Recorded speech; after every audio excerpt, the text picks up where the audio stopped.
अस्सलाम वालेकुम नाज़रीन, साइट में भलीकार आऊँ मां सां गॾु नाज़िया मीर। नाज़रीन, नए साल 2026 जो आगाज़ असीं ॾिसूं था त बरअज़म अमरीका में धमाकेदार आगाज़ थियो आहे ऐं लॻभॻि 36 सालनि खां पोइ लैटिन अमेरिका जे कंहिं मुल्क ते रिजीम चेंज ऑपरेशन कयो आहे अमरीका। ऐं अवां सभिनी खे इहा ॼाण ज़रूरु हूंदी त वेनेज़ुएला जे सदर निकोलस मादुरो ऐं उनजी घरवारीअ खे कहिड़ी रीति खंबे करे अमरीका मुंतक़िल कयो वियो ऐं अॼु खेनि न्यूयॉर्क जी अदालत में पेश बि कयो वियो आहे। उन सां गॾोगॾु नाज़रीन जेके ॿियूं डेवलपमेंट साम्हूं अचनि पियूं त सलामती काउंसिल हिकिड़ो हंगामी इजलास तलब कयो इन समूरे मामले ते गौर जे लाइ ऐं जहिड़े रीति ही समूरो मामिलो थियो आहे ऐं जहिड़े ड्रामाई अंदाज़ में इनखे असीं खंबण चऊं ऐं उन खंबण खां पोइ उनजी जेका निकोलस मादुरो जी मुंतक़िली आहे उन खां पोइ खेनि अदालत में पेश करणु बज़ारि जेके इल्ज़ाम ॼाणाया पिया वञनि ॿुधायो पियो वञे त नार्को टेररिज़म जा मामला आहिनि, ख़तरनाक हथियारनि जा मामला आहिनि ऐं कहिड़े रीति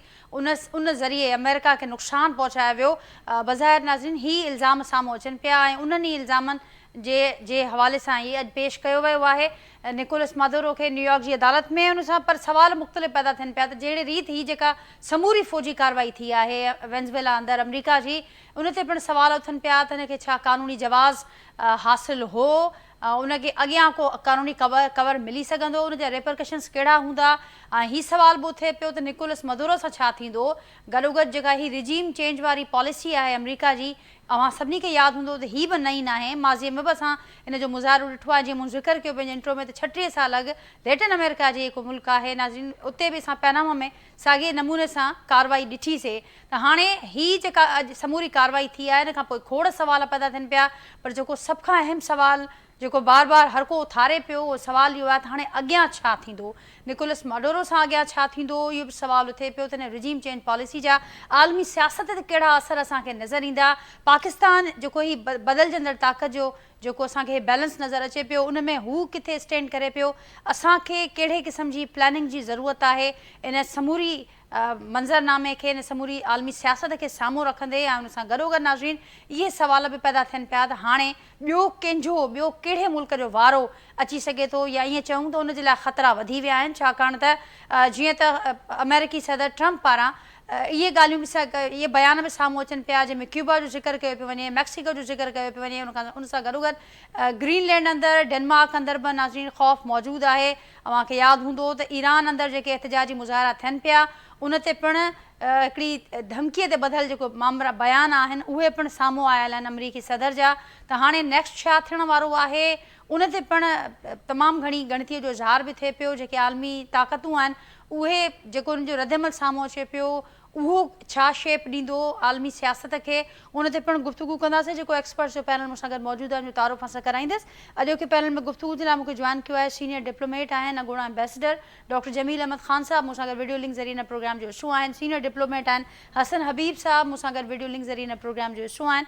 ऐं सीनियर सहाफ़ी ऐं एनालिस्ट आहिनि, डेली सिंधियार जा एडिटर आहिनि एजाज़ महर साहब, उहे पिणु मूंसां गॾु अॼोके प्रोग्राम में शरीक आहिनि। मां सभिनी खे भलीकार, मां सभिनी जी महिरबानी, मां गुफ़्तगू जे लाइ वक़्तु कढियो। ऐं हसन हबीब साहब ऐं एजाज़ महर साहब जी इजाज़त सां जमील साहब अवां खां गुफ़्तगू जो आगाज़ कयां थी। कीअं ॾिसो पिया न समूरे मामले खे, समूरे सूरतहाल खे, ऐं अव्हां खां मां सम्झणु चाहींदसि ऐं ज़ाहिर आहे असांजे जेके व्यूअर्स ॿुधनि था पाकिस्तान जे कॉन्टेक्स्ट में बि असांखे ॿुधाइजो त पाकिस्तान किथे बीठल आहे हिन समूरे सिनेरियो में, असांखे कहिड़े क़िस्म जी प्लानिंग जी ज़रूरत आहे। ऐं पर जेको बुनियादी सवाल बार बार सभु हर कंहिंजो फोकस आहे त हाणे अॻियां थींदो छा थींदे अव्हांखे नज़र अचे पियो आलमी मंज़रनामे ते, आलमी सियासत ते हिन फ़ौजी कार्रवाई जा कहिड़ा असर अव्हां ॾिसो पिया।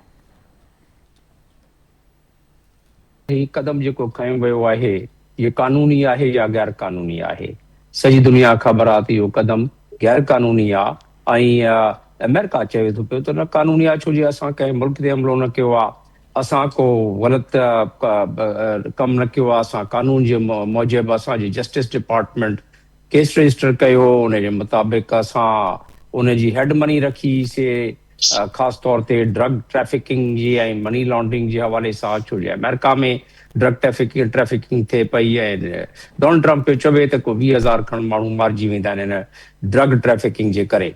ख़ैर इहो त पंहिंजी जाइ ते, छो जो पहिरीं ॻाल्हि आहे न, मां अचां थो हुन ॻाल्हि ते बि कि पाकिस्तान जे कॉन्टेक्स्ट में छा थींदो ऐं आलमी मंज़रनामे छा थींदो उन ते बि अचां थो पियो। पर ही ॻाल्हि हिकिड़ी मां ॿुधाए छॾियां त हिकिड़ी नई रीत न आहे, तव्हां पाण पंहिंजे बयाने में तस्करो कयो आहे। पहिरियां जेके सरबराह उन्हनि खे ईअं ई हथकड़ियूं लॻायूं वयूं, उहे बि 1999 में मैनुअल नोरेगा उहो हुयो पनामा जो। उन खां बाद जुआन ऑरलैंडो हो हुंडरस जो, जेको 2022 में जंहिंखे ईअं ई हथकड़ियूं, उहो ॻाल्हि बि साॻी त ड्रग ट्रैफिकिंग ऐं उनखे बि जेको नोरियोगा जेको हुयो पनामा जो, उनखे बि ड्रग ट्रैफिकिंग ते मनी लॉन्ड्रिंग ते ही ॿई उहो थिया। हाणे निकोलस मादुरो जेको आहे उनखे बि इहे मामला, सदाम खे ख़ैर ॿी ॻाल्हि हुई त सदाम खे उन्हनि क्राइम अगेंस्ट ह्यूमैनिटी जे तहत करे छॾियो। हाणे अचूं था पिया त ही छो थो थिए, जेको ताक़तवर मुल्क आहे जंहिंखे इंटरनेशनल कानून जी का परवाह न आहे, छो जो उनजी ताक़त दुनिया खां सभिनीनि खां वॾी आहे, ख़ासि तौर ते मिलिट्री जेका पावर आहे उनजी, जंहिंजी 900 बिलियन जंहिंजो मिलिट्री बजट हुजे, जंहिंजे मिलिट्री अॾा हुजनि को 800 मुख़्तलिफ़ जॻहनि ते, मुख़्तलिफ़ कॉन्टिनेंट ऐं मुख़्तलिफ़ मुल्कनि में, त उन्हनि खे ताक़त जो नशो त हूंदो आहे। ऐं उन जे करे ही भंचकणी उन्हनि दुनिया जी नज़र में ते कई आई आहे। पर इन में कुझु मुल्कनि जेके पिया त इंटरनेशनल कानून जी पासदारी थिए, सुठी ॻाल्हि आहे त डेमोक्रेसी अचे उन में, ऐं उन में उन जा पंहिंजा, छो जो हर मुल्क में जिथे बि रिजीम चेंज थी आहे उते पूरो फुल स्पेक्ट्रम जेको आहे ऑपरेशन कंदी आहे यूनाइटेड स्टेट्स। ऐं फुल स्पेक्ट्रम ऑपरेशन जो मतिलबु इहो आहे त मिलिट्री जा कंपोनेंट, एयर ज़मीनी फोर्सिस जेके आहिनि, हवाई फोर्सिस जेके आहिनि, ऐं जेके समुंडी फोर्सिस आहिनि, उहे सभिनीनि खे मिलाए ऐं पोइ इंटेलिजेंस खे गॾाए पोइ अहिड़ा कमु कंदा आहिनि इहे। त इन्हनि इंटेलिजेंस जे थ्रू जेके उन्हनि जा पंहिंजा माण्हू उन्हनि उहे बि तोड़ींदा आहिनि। जीअं त जॉनी लॉप्स आहे अपोज़िशन लीडर, उन वेलकम कयो आहे त बिगनिंग आहे, इहो सुठी ॻाल्हि आहे, डेमोक्रेसी आहे। ॿियो जेको उनजो लीडर आहे रफेल मारारो, उन चयो आहे त डेमोक्रेसी हाणे शुरू थी आहे, US असांजी मदद कई आहे। सिल्विया आयरोंडो, इहे सभु जेके आहिनि अपोज़िशन लीडर, उहे बि पंहिंजे वोटर सपोर्टर्स जे थ्रू उहे इनखे वेलकम था कनि। त पर हिकिड़ी ॻाल्हि त बिल्कुलु पधरी आहे, ऐं हू सेक्रेटरी जनरल बि चवे थो पियो, यूनाइटेड नेशंस जो गॾियल क़ौमनि जो सेक्रेटरी जनरल, त हीअ इंटरनेशनल कानून जी सफ़ा बंदि करणी आहे। ऐं इंटरनेशनल कानून जो आर्टिकल, यानी चार्टर जो, यूनाइटेड नेशन चार्टर जो आर्टिकल 2 ऐं उनजो जेको आहे जोज़ 4 जेको उनजो आहे उनजी, ऐं पोइ आर्टिकल 7 जी बि मंचकणी थी आहे। पर हाणे जेको सेशन थिए थो पियो, उन सेशन में एजेंडा बिल्कुलु क्लियर आहे, उहो ई त इंटरनेशनल वर्ल्ड ऑर्डर ऐं फलाणो, पर कुझु न थींदो। अमेरिका वीटो पावर आहे, काई शइ अमेरिका जे ख़िलाफ़ वेंदी त वीटो थी पवंदी। असुल ॻाल्हि इहा आहे त इन में जेको आहे पाकिस्तान कॉन्टेक्स्ट ऐं आलमी मंज़रनामो, ॻाल्हि इहा आहे त जेके इन सां ॻंढियल मुल्क हुया वेनेज़ुएला सां, उहे कहिड़ा हुया, जियो पॉलिटिकल सिग्निफिकेंस हुनजी छा हुई। हिकिड़ी त सिग्निफिकेंस मां इहा ॻाल्हि ॼाणाईंदो हलां त 303 बिलियन बैरल ऑयल रिज़र्व, जेको सऊदी अरबिया खां बि मथे आहे ऑयल रिज़र्व। त उन ते डोनाल्ड ट्रम्प चई छॾियो आहे त हाणे असांजी पंहिंजी ऑयल कंपनी जेके आहिनि उहे इनखे हैंडल कंदियूं। हाणे बसि माना ऑयल रिज़र्व छुटो, ऐं उन ते नज़र हुई पहिरियां बि। दुनिया में हाणे रिसोर्सिस जी जंग आहे, ग्लोबल नॉर्थ खां ग्लोबल साउथ ॾे जेका इहा मईशत हले थी पई, उन में काफ़ी थिक ताण थींदी। अचां थो हुन ॻाल्हि ते वरी। हाणे कैरेबियन सी जेका आहे, उहा हिकिड़ी की शिपिंग लेन आहे हिननि जी, उहे उन ते बि इन्फ्लुएंस हुयो हिन जो वेनेज़ुएला जो, ऐं रीजनल इन्फ्लुएंस हुन जो हुयो त फाउंडिंग मेंबर आहे ओपेक कंट्रीज़ जो। ऑयल प्राइसिस में जेको फाउंडिंग मेंबर जो अमल दख़ल हूंदो आहे, लैटिन अमेरिका जेके हिन जा रिलेशन्स आहिनि उहे सुठा हुया ॿियनि सां बि। हाणे जेके हिन जा एलाइज़ हुया उहे चाइना रशिया, हिन जा एलाइज़ उहे तमामु स्ट्रॉन्ग इकोनॉमिक मिलिट्री टाइज़ हुननि जो, ऐं उन्हनि जी इन्वेस्टमेंट बि सुठी भली आहे, ऐं ईरान क्यूबा जी बि आहे। पर चाइना रशिया ॾिसूं था हाणे त डिबेट में छा था चवनि, खणी उहे फेवर बि उहे कंडेम बि कंदा या को एक्शन सजेस्ट बि कंदा त फ़र्क़ु कोन पवंदो, छो जो वीटो थी पवंदो। पर घटि में घटि उनजे ज़हन जी, माइंड जी ख़बर त पवे, छो जे उन्हनि जो नुक़सानु आहे हिन में। छो उन्हनि जा जेके फुटप्रिंट हुया इन्हनि नॉर्थ अमेरिका में अमेरिका जे वेझो उहे फुटप्रिंट ख़तम थी वेंदा उन्हनि जो असर रसूख बि ख़तम थी पवंदो। ओड़े हिसाब सां क्यूबा ऐं ईरान उहे तमामु इन सां स्ट्रेटेजिक पार्टनरशिप में हुया। ईरान खे त उहो ई सौगो करे छॾियो आहे। नेक्स्ट वारो तव्हां आलमी मंज़रनामे जी ॻाल्हि कयो पिया, पोइ था चऊं पाकिस्तान ते नेक्स्ट वारो त ईरान जो हुन चई छॾियो आहे, डोनाल्ड ट्रम्प चई छॾियो आहे त जेके हंगामा थियनि था पिया उन ते जे सख़्ती थी त आऊं पंहिंजी ग्राउंड फोर्सिस बि उते मोकिले थो सघां। ऐं या त तमामु पुराणी ख़्वाहिश आहे इज़राइल जी, ऐं Israel is America, America is Israel, माना इहो आहे त हाणे इहा ॻाल्हि आई बीठी आहे। पाकिस्तान ज़ाहिर अणाए वक़्त ते अची पवंदो ऐं फ़िलहाल त सही थो हले, पाकिस्तान जी फॉरेन पॉलिसी बि बहितरीन थी हले, पर अॻिते वञी जंहिं हिसाब सां मंज़रनामो चेंज थो थिए इन मंज़रनामे में पाकिस्तान खे इन बैलेंसिंग पावर खे कीअं कंदो, उन जी केतिरी कास्ट ॾींदो, छा कंदो, इन में ज़रूरु कुझु न कुझु त कास्ट मुल्कनि खे ॾियणी पवंदी। पाकिस्तान बि का उन खां परे न हूंदो जेॾी महिल इहा ॻाल्हि थी त आलमी मंज़रनामे में इहो आहे त जीअं मां चवां पियो त world is moving from global north to global south. जेॾी महिल इंसान जे कंहिं बि तबिके जी या मुल्कनि जे हिकिड़े मुल्क जो इंट्रस्ट ॿिए मुल्क खसणु शुरू करे त उहो जंहिं मुल्क जो इंट्रस्ट हूंदो आहे उहो पंहिंजी वस कंदो आहे त रेज़िस्टेंस ॾे। त अमेरिका जेको आहे उहो पंहिंजी वस कंदो, ऐं अमेरिका जी वस माना जो हाणे बि जंहिं मुल्क ते चाहे हमिलो करे थो सघे, ख़ासि तौर ते जेके इहे वेनेज़ुएला टाइप मुल्कनि या ईरान खे उहो धमकियूं ॾेई वेठो आहे, या कोलंबिया खे धमकियूं, कोलंबिया खे एयरफोर्स वन में जेॾी महिल चढ़ियो आहे कल्ह उन क्लियर उन ॻाल्हि कोलंबिया जी कई आहे त कोलंबिया जेका आहे मैक्सिको क्यूबा इन ते मिलिट्री ऑपरेशन थी थो सघे, ऐं वेनेज़ुएला ते बि जे सुधरिया न त ॿियो स्ट्राइक बि असां नेक्स्ट बिल्कुलु स्ट्राइक बि कंदासूं।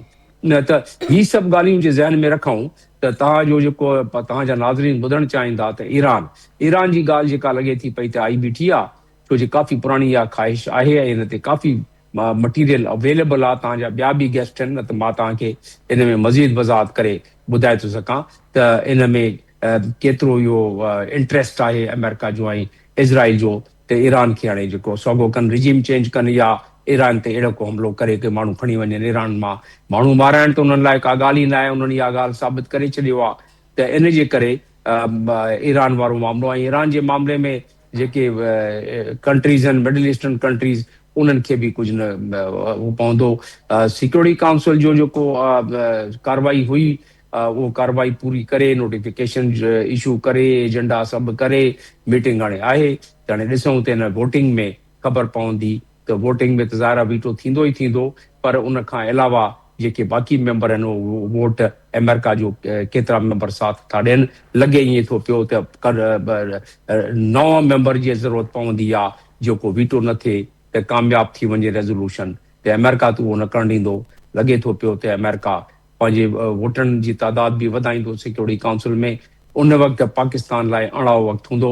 पाकिस्तान विचोलो रस्तो खणंदो जीअं हींअर खयो आहे उन विचोलो रस्तो, त उहो चवंदो त इंटरनेशनल कानून जी पासदारी थियणु खपे, ऐं अमेरिका बि चवे थो पियो त असां अमेरिकन इंटरनेशनल कानून जी भंजखणी न कई आहे। असां ते पंहिंजे डिपार्टमेंट ऑफ जस्टिस जो हिकिड़ो मैटर हो उहो असां रेड करे पंहिंजे मुलज़िम खे पकड़े आयासीं। जी इन ठीकु आहे खां जमील वधीक साहब, असां ख़ुदि कुझु इन न ते करे बि सघंदा। सवाल उथनि पिया, जीअं मां चयो त जेको पंहिंजे जवाज़ में पंहिंजे डिफेंस में जेको अमेरिका जो हिन वक़्त ताईं मौक़िफ़ साम्हूं अचे पियो त असीं जेका कार्रवाई कई आहे उनजो जवाज़ हिकिड़ो मौजूदु आहे। हसन हबीब साहब, आपकी तरफ आऊँगी। अब जिससे सिक्योरिटी काउंसिल के इजलास के हवाले से जमील अहमद खान साहब ने कहा कि वहाँ पर ये मामला वीटो हो जाएगा, लेकिन बहुत सारे जो मेंबर ममालिक हैं उनकी पोजीशन वाज़ेह हो जाएगी, और हम देख रहे हैं कि अभी इजलास होना है और इससे पहले ही एक और धमकी वेनेज़ुएला के लिए आ चुकी है कि अगर उन्होंने इन मामलात को ठीक नहीं हैंडल किया तो फिर एक और हमले के लिए वो तैयार रहें।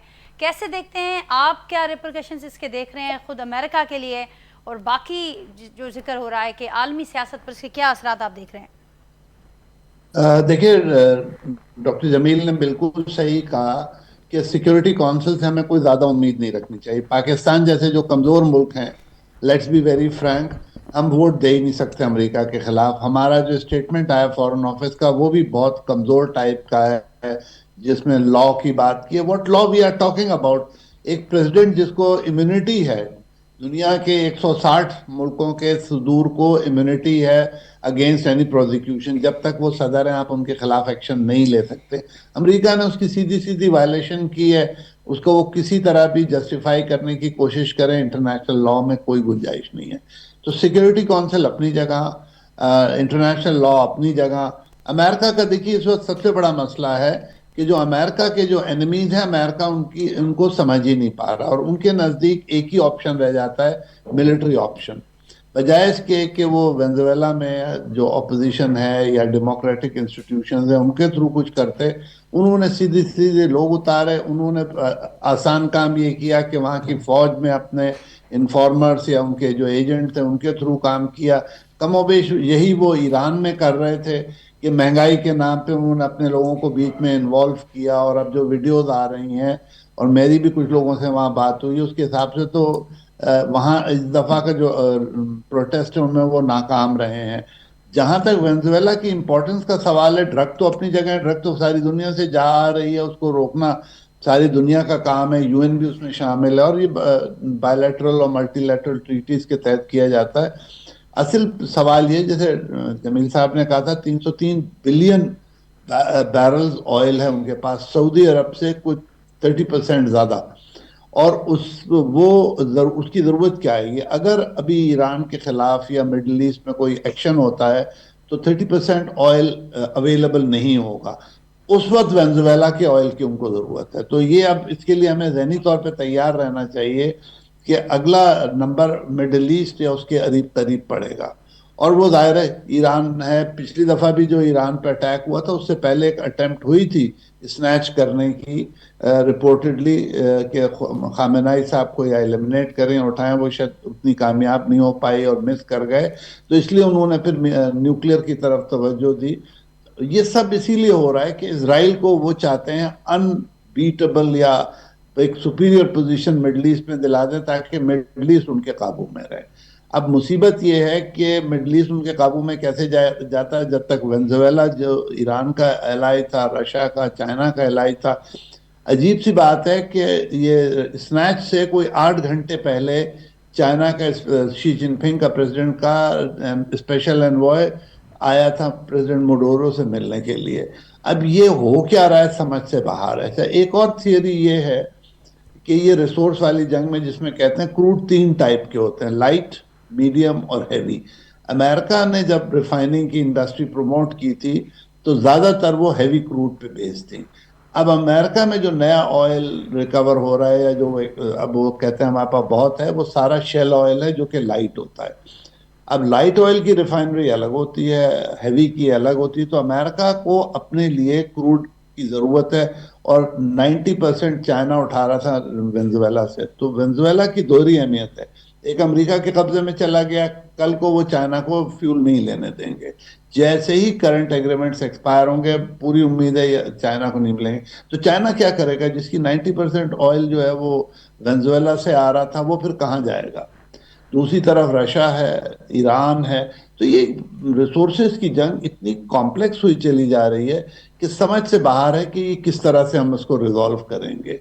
और इसके अलावा ये कि अब वो कोलंबिया को भी धमकी दे रहे हैं। कोलंबिया कमजोर मुल्क है, ड्रग के इल्जाम उन पर पहले ही, अगर आप गौर से देखें तो हॉलीवुड के थ्रू इन्होंने ऑलरेडी कोलंबिया को बहुत खराब कर दिया है।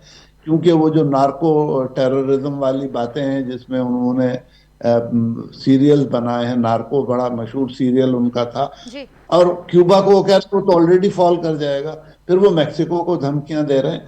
तो मुझे ये लग रहा है कि प्रेसिडेंट ट्रंप साहब अमेरिका की डिक्लाइनिंग पावर से बहुत कंफ्यूज हो गए हैं, और वो जो इस तरह की इकदाम करना चाह रहे हैं कि किसी तरह से अमेरिका का डिक्लाइन स्लो हो जाए और अमेरिका बाउंस बैक करे। बाउंस बैक करना तो बहुत मुश्किल है, लेकिन कम से कम वो इस डिक्लाइन को अरेस्ट करना चाहते हैं। तो अमेरिका को अपने लिए भी फ्यूल चाहिए, फ्यूल पे कंट्रोल, एनर्जी रिसोर्सेज पे कंट्रोल भी चाहिए। फिर सबसे बड़ी बात है कि वेनेजुएला ईरान की तरह से डॉलर में तेल नहीं बेच रहा था। 74 में जब हेनरी किसिंजर साहब गए थे सऊदी अरब, तो उन्होंने कहा था कि हम आपको सिक्योरिटी प्रोवाइड करेंगे और सपोर्ट करेंगे हर तरह से, प्रोवाइडेड आप सारा ऑयल डॉलर में डील कर। जी हसन 30% साहब। मार्केट तो ओपेक के पास है, वो डॉलर में डील करती है। डॉलर की एडवांटेज अमेरिका को फाइनेंशियल भी है। और देखिए सबसे बड़ी एडवांटेज ये है कि जब आप अमेरिका इसमें डॉलर में एक्सचेंज में जाते हैं तो आपकी ट्रेड की, इंपोर्ट की, हर चीज की टोटल मालूमात अमेरिका को चली जाती है, और थोड़ा सा कमीशन भी 0.5% वगैरह भी उनको जाता है।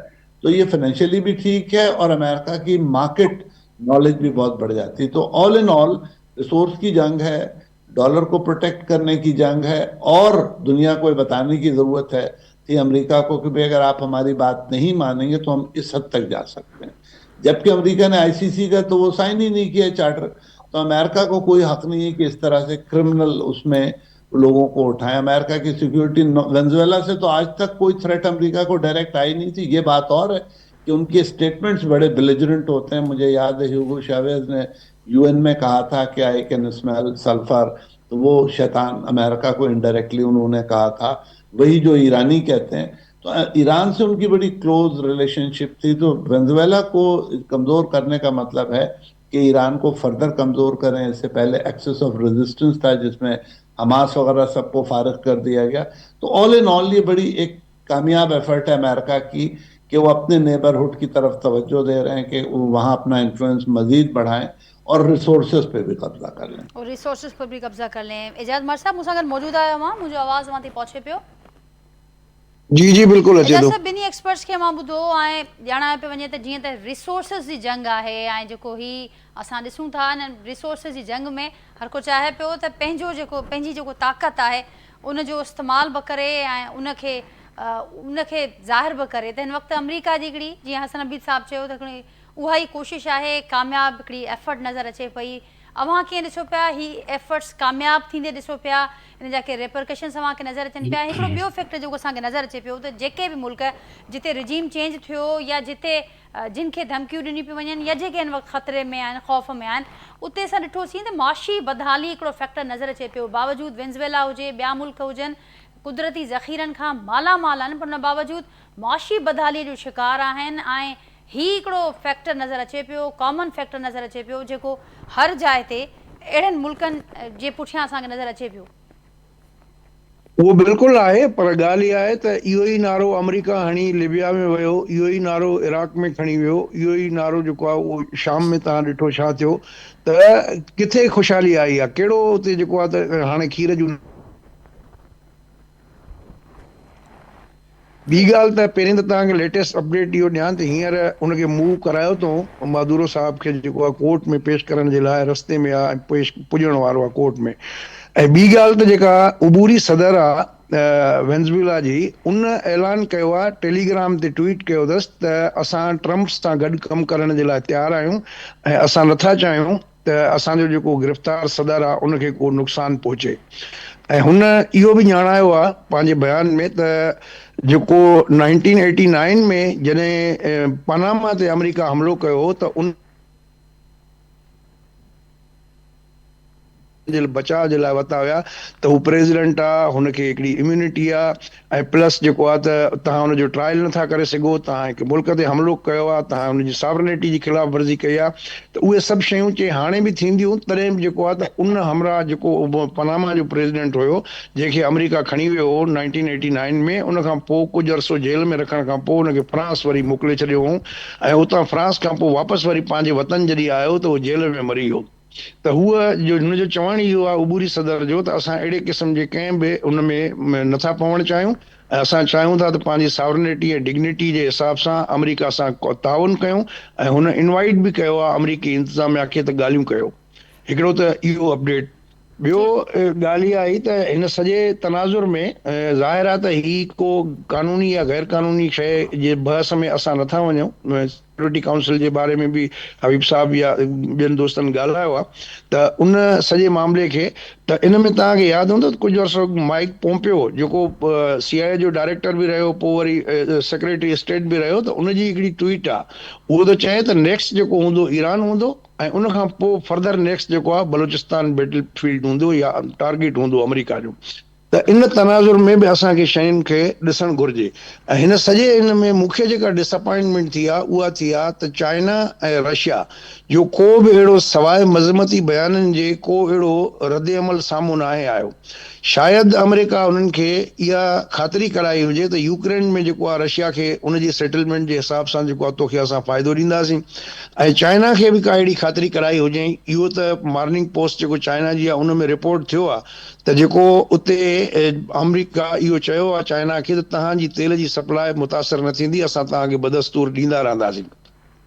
पर उन में ताइवान वारो जेको इशू आहे चाइना सां, उन में बि थी सघे थो ट्रम्प उन्हनि खे का अहिड़ी का बैकग्राउंड का डील थी हुजे परदे जे पोयां, त हुननि खे आसरो हुजे चाइना खे त जेकॾहिं अॼु अमेरिका ही पंहिंजे लाइ जाइज़ थो सम्झे त सुभाणे असां जेकॾहिं ताइवान में कयूं त उन महिल जेको आहे अहिड़े क़िस्म जो रद्द अमल अमेरिका न ॾेखारे।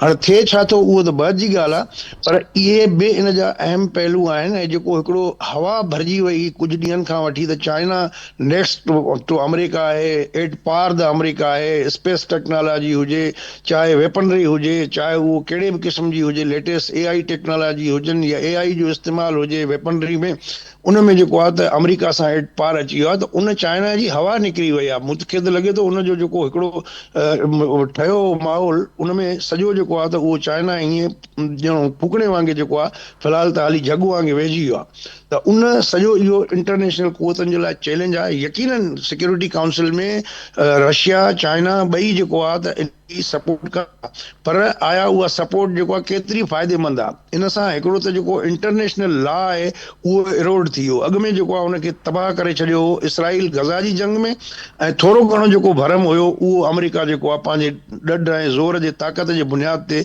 उन मां बि हवा कढी छॾी त को इंटरनेशनल कानून का हैसियत न आहे। जेको ॾाढो सो गाबो जीअं सिंधी में चवंदा आहिनि, उहो मिसाल हिननि क़ाइमु कयो आहे, ऐं इन जा इलाही ख़तरनाक नतीजा निकिरंदा। ऐं तव्हां ॾिसो सॼे यूरोप, फ्रांस बि उनखे कंडेम न कयो आहे, यूरोप मां कंडेमनेशन न आई आहे। त माना हिकिड़ो लॻियल लिपटियल क़िस्म जा जेको आहे उहे बयान था अचनि पिया।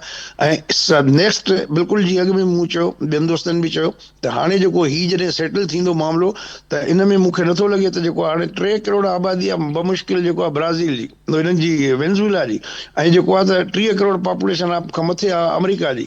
त अमेरिका हेॾो वॾो सुपर पावर, उहो छा था करे सघनि? उन्हनि जी 1.5 लख फौज आहे वेनेज़ुएला जी, उहो केतिरो मज़ाहिमत कंदा? त फड़कियूं त हुननि ॾाढियूं पयूं आहियूं। पर अॼु जंहिं तरीक़े सां हुन टेलीग्राम ते इहो पंहिंजी पोस्ट कई आहे, उन खां पोइ उन मां बि सॼी हवा निकिरी वई। हाणे मुंहिंजो ख़्यालु आहे त अॻिते जेको मूंखे थींदे शयूं नज़र थियूं अचनि उहे इहे त हिननि का गारंटी वरिती हूंदी वेनेज़ुएला जे उभूरी सदर, ऐं हुन मादूरो खे बचाईंदा, ऐं मादूरो वरी वापसि ईंदो। पोइ अॻिते में बि मादूरो ख़ुदि अहिड़े उनजे सरबराही में वेही इहे फ़ैसिला कनि ऐं अमेरिका खे एक्सेस ॾियनि। छो त इन जो वॾे में वॾो जेको प्रॉब्लम आहे, जेको मूंखे सम्झ में अचे थो, उहो इहो आहे त अमेरिका ऐं सऊदी अरब में जेको दोस्तनि बि ज़िक्र कयो त पेट्रो डॉलर जेको आहे उनजी डील पूरी थी वई आहे। त हाणे दुनिया जे वॾे में वॾे आयल ज़ख़ीरा आहिनि हिन वेनेज़ुएला वटि। वेनेज़ुएला जेको आहे उन्हनि वटि जॾहिं इहे ज़ख़ीरा ही कंट्रोल करे उन्हनि खे पेट्रो डॉलर सां मशरूत करण थो चाहे पियो।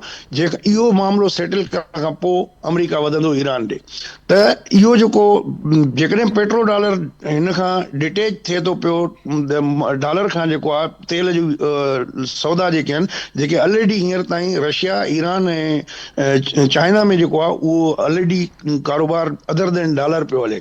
ऐं अदर देन डॉलर जेको ट्रेड आहे वर्ल्ड जो, उहो तक़रीबन 30% जेको 25% खां 30% जेको आहे उहो शिफ्ट थी चुको आहे डॉलर खां। त उन सां डॉलर धड़ाम सां किरी पवंदो। अमेरिका ते एॾो वॾो कर्ज़ु आहे 36 ट्रिलियन डॉलर खां वधीक, ऐं उन्हनि जा बांड जेके चाइना वरिता ख़रीद कया, उहे बि हाणे आस्ते आस्ते मेच्योरिटी पीरियड ते वठंदो पियो वञे। जापान पंहिंजे मेच्योरिटी पीरियड ते बांड वठंदो थो वञे। त वॾो हिकिड़ो क्राइसिस ईंदो अमेरिका में, इन्फ्लेशन बि वधी सघे थो, हुननि जे डॉलर जी वैल्यूएशन जेको आहे उहो घटिजी सघे थी।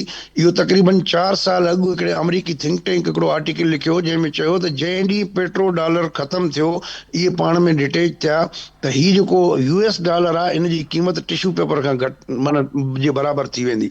त उन सॼे तनाज़ुर में अमेरिका पंहिंजे सर्वाइवल जी जंग पियो विढ़े, ऐं जेको दुनिया जो वॾे में वॾो तेल जो ज़ख़ीरो आहे उनखे पेट्रो डॉलर सां जेको आहे कंटिन्यू कराइण थो चाहे।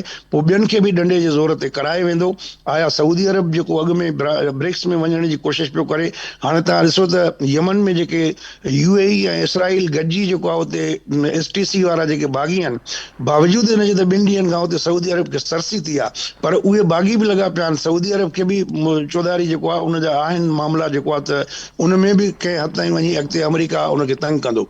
त बहरहाल इन सॼे तनाज़ुर में अमेरिका जे सर्वाइवल जी जंग आहे, हू पेट्रो डॉलर कॾहिं बि न चाहींदो त ख़तमु थिए। जेकॾहिं ईअं थियो त अमेरिका मुआशी तौर तबाह थी वेंदो।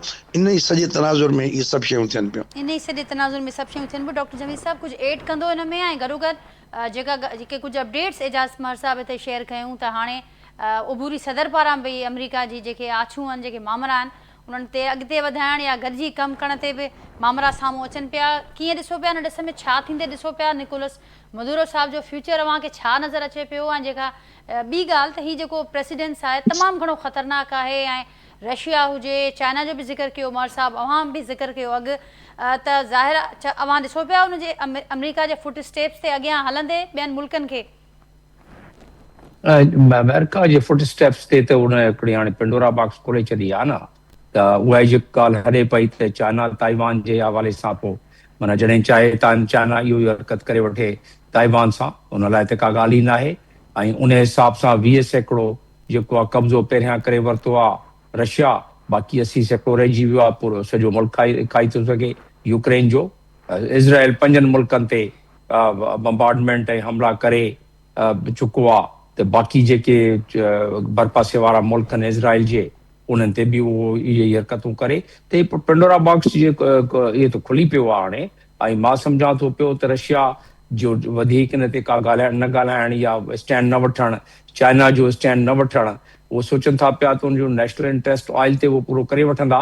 पर नेशनल इंट्रस्ट उन्हनि जो इहो आहे त ताइवान जो मसइलो हल कनि हमेशह लाइ, ऐं रशिया जो मसइलो इहो आहे त यूक्रेन जो मामिलो जेको आहे उनखे हड़प करे वठनि, ऐं इज़राइल जो मसइलो इहो आहे त ईरान खे सोगो कनि, छो जो इज़राइल इज़ अमेरिका ऐं अमेरिका इज़ इज़राइल, जेके नारा पाण हणंदा आहिनि उहे। त उन लिहाज़ सां मां सम्झां थो त इहा ॻाल्हि आई बीठी आहे, त मंज़रनामो चेंज थो पियो। रहियो सुवाल वेनेज़ुएला जे वीचारी नाइब सदर जो, नाइब सदर जेको आहे उहो छा चवंदो? उनजी जेका पंहिंजी फोर्स उते आहे, उनजो टोटल बजट 4 बिलियन, अमेरिका जा 900 बिलियन। उनजी फौज ऐं उनजी फौज में को आहे सिलसिलो जो उनखे प्रेशर बर्दाश्त करे सघनि उहे। ऐं पोइ ॿी ॻाल्हि इहा त सॼो उनजो स्पेक्ट्रम, वार स्पेक्ट्रम जेको आहे उहो त 1000 गुणो उनजो वधीक आहे, 100,000 टाइम वधीक आहे वेनेज़ुएला जे। त उन में रिएक्शन नथो लॻे। मादुरो जो मुस्तक़बिल इहो आहे त जेल में काफ़ी अरसो पियो हूंदो, जीअं नोरियागा पियो हो, या जीअं जेको जोलान पियो हो, जुआन पियो हो, इहे जेल में पिया हूंदा काफ़ी। मूंखे नथो लॻे हिते मादुरो खे छॾंदा, उनखे सज़ा न ॾियनि, डेथ सज़ा न ॾियनि, उमिरि सज़ा जी चांसिस आहिनि, उहो मिली सघे उनखे। बाक़ी उन खां अलावा रिजीम चेंज थी वेंदी, पंहिंजा ऑयल वेल्स जेके आहिनि उहे पंहिंजे कब्ज़े में करे पंहिंजी आमदन वधाईंदा। रहियो सुवाल डॉलर जो, डॉलर जेको आहे अञा 10 साल ताईं त बीठो आहे पंहिंजी जाइ ते। 10 सालनि खां बाद पोइ इन जी डिमेंडलिंग वधीक शुरू थी पवंदी। फ़िलहाल त सगोरो जेको आहे डोनाल्ड ट्रंप हू चाहे थो पियो जेके 37 बिलियन डॉलर उन ते कर्ज़ आहे उनखे कवर करे इहे जेके ऑयल रिज़र्व ऐं जेके टैरिफ ऐं ॿिया मामला आहिनि उन में पंहिंजी आमदन वधाए, ऐं कुझु टैरिफ घटाए, ऐं पंहिंजे मुल्क खे चवे त ॾिसो असां रिपब्लिकन वारनि इहो कयो आहे त हाणे रिपब्लिकन जी वाह थी वञे। उहो त डोनाल्ड ट्रंप 3rd टर्म लाइ पंहिंजे पहिरें टर्म खे काउंट नथो करे, चवे थो पियो त हाणे मां विच में गैप आयो हो, हाणे वरी शुरू थियो आहे, त शायदि 3rd टर्म बि उहो को न को पट सट मेड शेड करे वठे। ऐं उन खां बाद पोइ जेका ॿी एजेंडा आहे इज़राइल वारी मिडल ईस्ट में, उहा बि पूरी थी वञे। चाइना छो नथो रेजिस्ट करे? त चाइना खे अञा लॻंदा 9-10 साल लॻंदा त अमेरिका जे बराबरि उहो पंहिंजी मिलिट्री कुवत खे वधाए सघे, छो जो उनजी जेका मईशत आहे उहा त तक़रीबन पैरल अची वई आहे। छो जो 2010 खां वठी चाइना बिगेस्ट मैन्युफैक्चरिंग कंट्री आहे दुनिया जो, ऐं ट्रेडिंग कंट्री 2013 खां वठी बिगेस्ट आहे। कुझु 20 ट्रिलियन ताईं पहुची वई आहे हुनजी इकॉनमी, त डॉलर्स जे हिसाब सां। त उहो चाइना ते मईशत, हाणे ॻाल्हि इहा हूंदी आहे त दुनिया में जीअं ताक़तवर मईशत या ताक़तवर जेके मिलिट्री आहे उन जी ताक़त खे को फुरणु चाहे, को खसणु चाहे, जीअं इन मामले में अमेरिका जी ताक़त आहे, डॉलर जी ताक़त आहे, मईशत जी ताक़त आहे, ऐं अस्करी ताक़त आहे, उनखे उहो करणु चाहे, उनखे सप्रेस तो रेजिस्ट कंदो। अमेरिका अञा रेजिस्ट कंदो। चाइना खे सोगो करण जो उन लाइ तरीक़ो इहो आहे त उनखे मैरीटाइम लेन्स जेके आहिनि, जीअं पानामा मैरीटाइम लेन ते हाणे कब्ज़ो उनजो थी पियो आहे, ओड़े हिसाब सां स्ट्रिंग ऑफ पर्ल चाइना थो क़ाबू करे, चाइना ते उन ते आहे इन्फ्लुएंस ऐं स्ट्रिंग ऑफ अलायंस जेको असां वारे इलाइक़े में आहे इंडियन ओशन ऐं अॻिते वञी साउथ चाइना सी ताईं, त हू आहे अमेरिका जो उन तसलुत ते अमेरिका जेॾी महिल चाहे त निड़ी ते हथ रखी थो सघे चाइना जे सी लेन ते इहा ई आहे। पर हाणे उनजो चाइना जो इन जे करे काफ़ी हद ताईं उहो पंहिंजो कवर करे थो सघे गवादर पोर्ट जे थ्रू, उनखे बि अञा कोई टाइम लॻंदो। त चाइना फ़िलहालु उहो अखियूं नथो ॾेखारे सघे ओतिरी जेतिरी दुनिया सम्झे थी पई। चाइना जेको आहे उहो डिप्लोमेटिकली इनखे कोशिशि कंदो त सिक्योरिटी काउंसिल में बि ऐं उन खां अलावा बि डिप्लोमेटिकली जेसीं ताईं इनखे जेतिरो हलाए सघे उन वक़्त ताईं त जेसीं ताईं ही चाइना उन में पैरेलल अची वञे मिलिट्री कुवत में, मिलिट्री को उनजी जेका ताक़त आहे उहा अञा घटि आहे, उनखे यकीनन थोरो टाइम लॻंदो। इन जे करे इहो सिलसिलो रहंदो। अञा पाकिस्तान लाइ अॻिते वञी तमामु ॾुखियो थी पवंदो त ईरान ते जे हमिलो थियो त पोइ छा कंदो, या मिडल ईस्ट में मज़ीद इज़राइल जेका आहे उन कोऑपरेशन पंहिंजो तेज़ कयो त पाकिस्तान जो छा रद्द अमल थींदो। उनखे वक़्तु उनखे बैलेंस करणु चाइना, यूनाइटेड स्टेट्स ऐं मिडल ईस्टर्न कंट्री खे बैलेंस करे हलणु तमामु ॾुखियो थी पवंदो। उन लाइ छा प्लानिंग उन्हनि जी आहे इन वक़्तु नथी लॻे त का कंटीजेंसी प्लान आहे, छो तमामु इहो बिल्कुलु कॉम्प्लिकेटेड मामिलो हूंदो हुआ।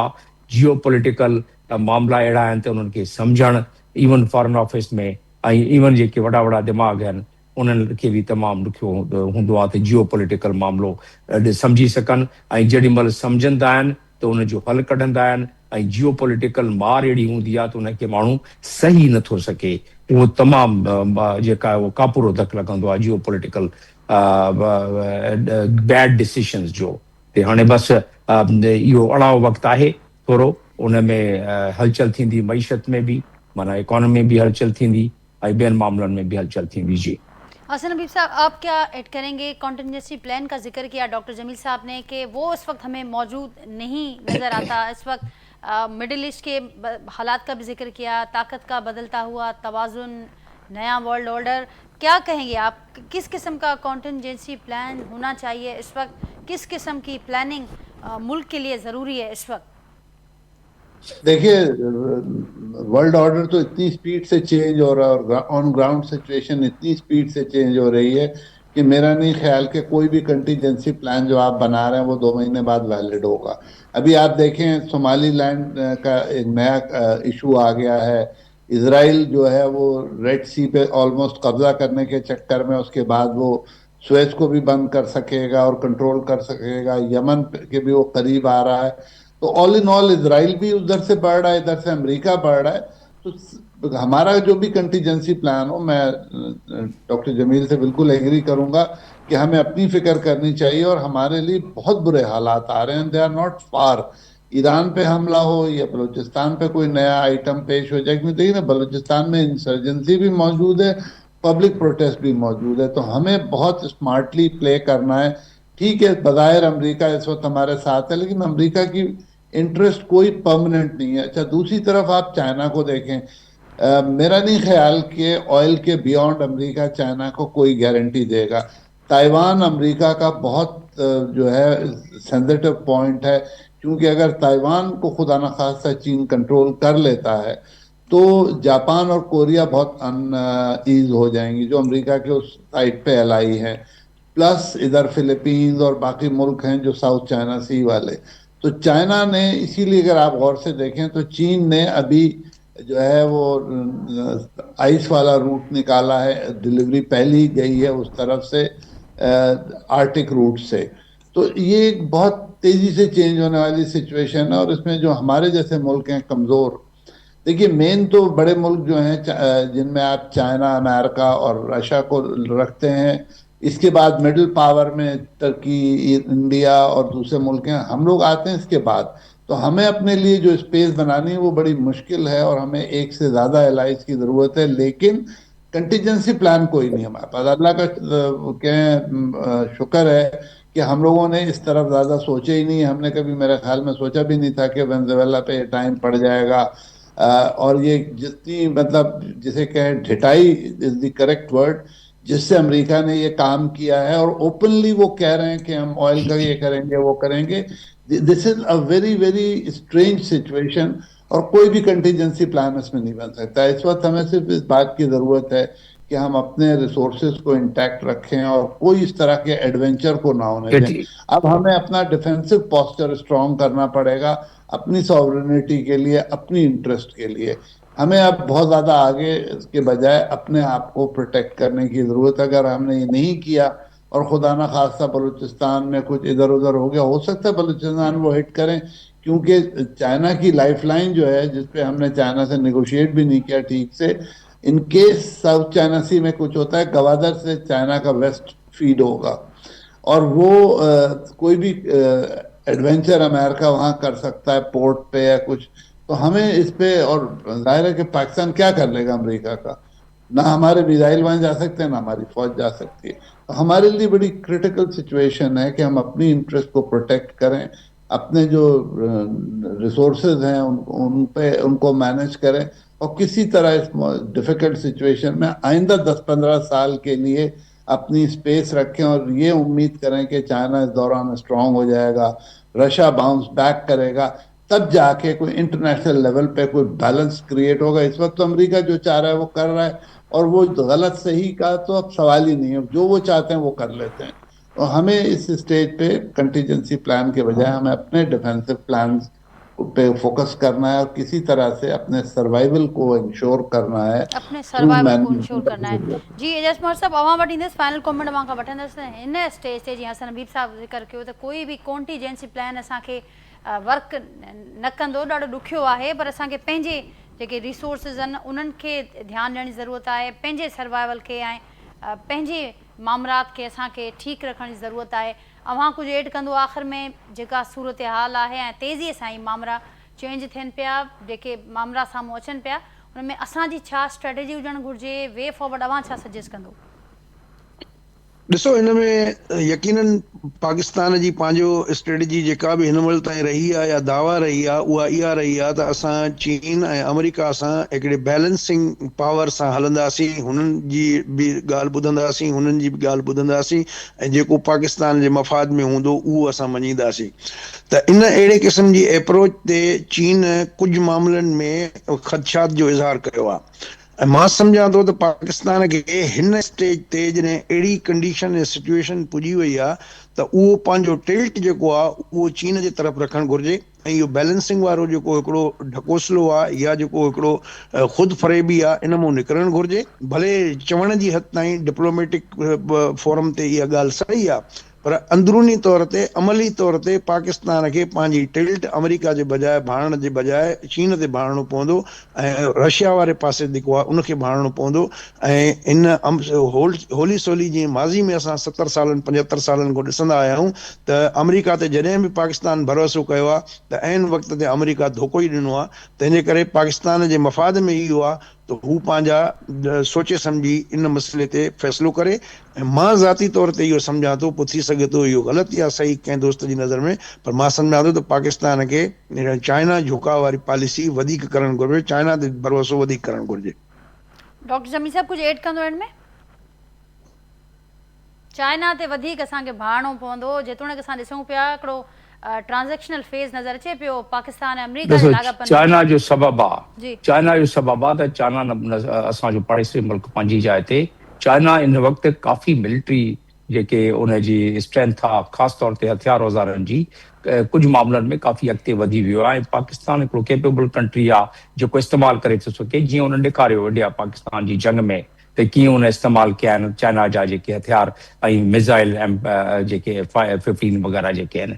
त उन लिहाज़ सां ॿी ॻाल्हि त चाइना हमेशह असांखे ॻाल्हि ॿी इन खां अलावा आहे त चाइना जा जेके ईरान जो असां अशो ॾिठोसीं उन वक़्तु चाइना कुझु न करे सघियो। त इन करे असां चऊं था पिया त असांखे को विचोलो रस्तो फ़िलहालु रखिणो पवंदो जेसीं ताईं त चाइना रशिया मिली अमेरिका जे टकर ते अची वञनि। मां हींअर तव्हांखे पहिरें सेगमेंट में ॿुधायां पियो त जेकी तजिया थियल आहिनि, जेके स्टडी थियल आहिनि, उन मुताबिक़ चाइना खे फ़िलहालु 10 साल लॻंदा ते अमेरिका जी पैरल अचे। चङो 10 साल त चाइना तमामु तेज़ी सां तरक़ी थो करे, त 8 साल ते लॻी वेंदा उनखे 7-8 साल। त उन वक़्त ताईं तहमुल सां चाइना करे थो पियो, पंहिंजी मईशत खे ख़राबु नथो करे, पंहिंजी अस्करी क़ुवत वधाए थो पियो, पंहिंजी स्पेस वेपनाइज़ेशन में तरक़ी थो करे, AI में तरक़ी थो करे।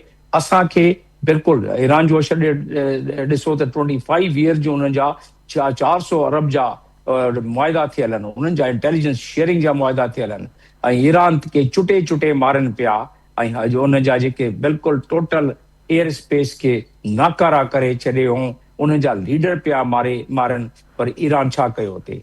त इन जे करे पाकिस्तान ते बि को अड़ाओ वक़्तु आयो त पाकिस्तान खे कैलकुलेट पंहिंजी क़ुवत ते करणो पवंदो त पंहिंजी सिर असां किथे वञी ॾींदासूं। ऐं उन खां अलावा चाइना फ़िलहालु इन पोज़ीशन में नाहे त हू फिज़िकली कंहिंजी मदद करे सघे। चाइना जो वन बेस अमेरिका जो 800 बेसिस आहिनि। चाइना ते फ़क़ति एरिटेरिया में वञी हींअर कुझु उन पंहिंजो करे थो पियो सिलसिलो। त चाइना खे टाइम खपंदो, पर मईशत में चाइना तमामु अॻिते आहे। असां चाइना खे नथा छॾे सघूं। चाइना बिल्कुलु हिकिड़े लिहाज़ सां पाकिस्तान जी अॻिते वञी लाइफ लाइन थी वेंदी, पर जेके असांखे थ्रेट आहिनि उहो मल्टी डायमेंशनल थ्रेट आहिनि। मल्टी डायमेंशनल थ्रेट खे असां मल्टी डायमेंशनल अप्रोच सां असांखे हुनखे ठीकु करणो पवंदो। चाइना बि सम्झे थो हिन ॻाल्हि खे पियो। चाइना जेॾी महिल असां पंहिंजा तालुकात अमेरिका सां रखूं था पिया त मुंहिंजे जेके तजिए मूजिबि ऐं इतला मूजिबि असां चाइना खे लूप में था रखूं, चाइना खे कॉन्फिडेंस में रखूं था पिया। उन ताईं ठीकु आहे। चाइना खे कॉन्फिडेंस रखंदे असां तालुकात रखी था सघूं। हरू भरू असां खखड़ में हथ विझण जी ज़रूरत नाहे त हिकिड़े पासे फ़िलहालु थी वञूं। फ़िलहालु इहो आहे त जेसीं ताईं इहो गाॾो हले थो पियो हलाइनि, अॻिते वञी त करिणो ई पवंदो। अॻिते वञी आहे ई चाइना, पर थैंक जेसीं यू ताईं इहे 65 साल अड़ावा आहिनि।